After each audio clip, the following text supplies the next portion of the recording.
In January of this year, I ordered a one-wheel GT. However, I ended up canceling that order and I went with an XR instead. Why would I do that, you might ask? Well, that's kind of what we're going to talk about in today's video, as to why the XR was a better fit for me.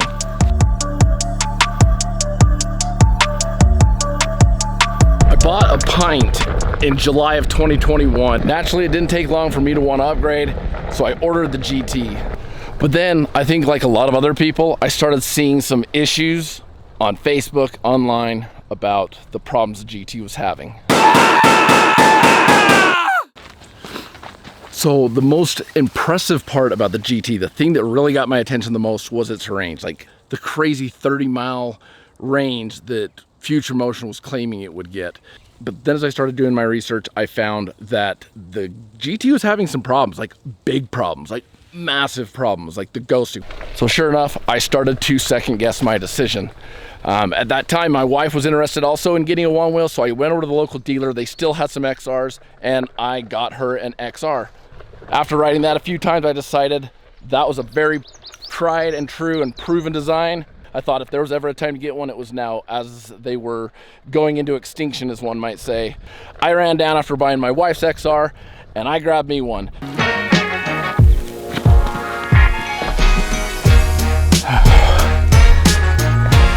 Now, after 3 months of owning the XR, I have decided that it was definitely the right choice for me. And today we're going to talk about why I feel like it might be the best choice for you as well.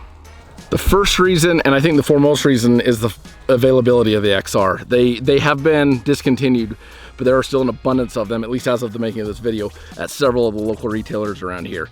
Plus, you can find them online, you can find them used, you can find them very lightly used online all day long. Yeah, they might be asking close to retail for them, but I still think that's a good deal given the fact that you can't get a new one anymore.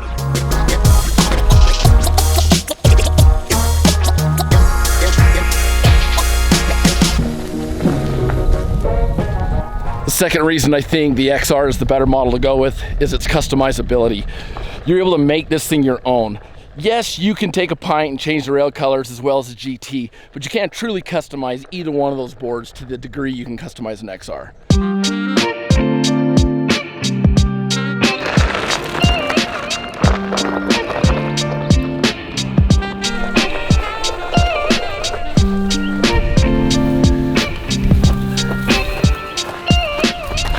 Got a little crazy right through there.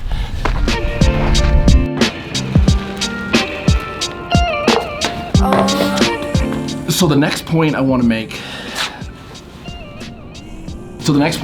is its proven design. One Wheel has been out, well, the One Wheel XR Plus has been out since 2018, so it's got several years of proven reliability backing it. They've logged hundreds of thousands of miles on the One Wheel Plus XR, and it's been a pretty proven design. Maybe not perfect, I'll never say anything's perfect, but it's been a fairly well proven design that I have not heard really any complaints at all about.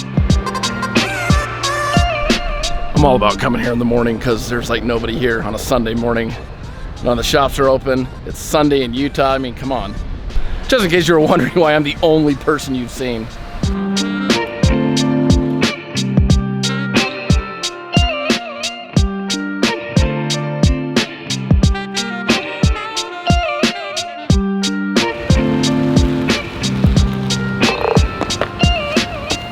The next point I want to cover is the ease of use of the One Wheel Plus XR. My wife tried for months to get her balance and to get a groove with my pint. It never happened. And a lot of that, I believe, is due to the fact that the pint has a rounded profile tire, where the XR does not. It's got a much flatter profile tire, at least the stock tire does. The couple times I've ridden a GT, plus my pint, I've noted on both of those boards, the tire's a much rounder profile, which for new riders or anybody who maybe struggles with balance a little bit, that's a very difficult thing to have to manage.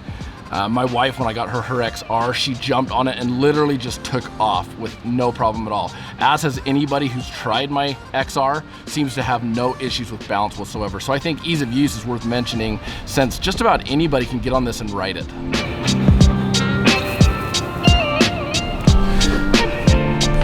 But of course, I've got to stop and get coffee before I do another. But of course, I've got to stop and get coffee before I do another damn thing.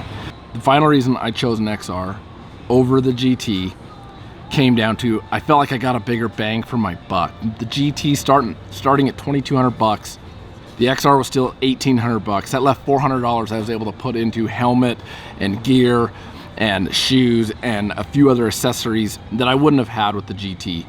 And I have found that the range I'm getting out of my XR is plenty for me, and it's worked great.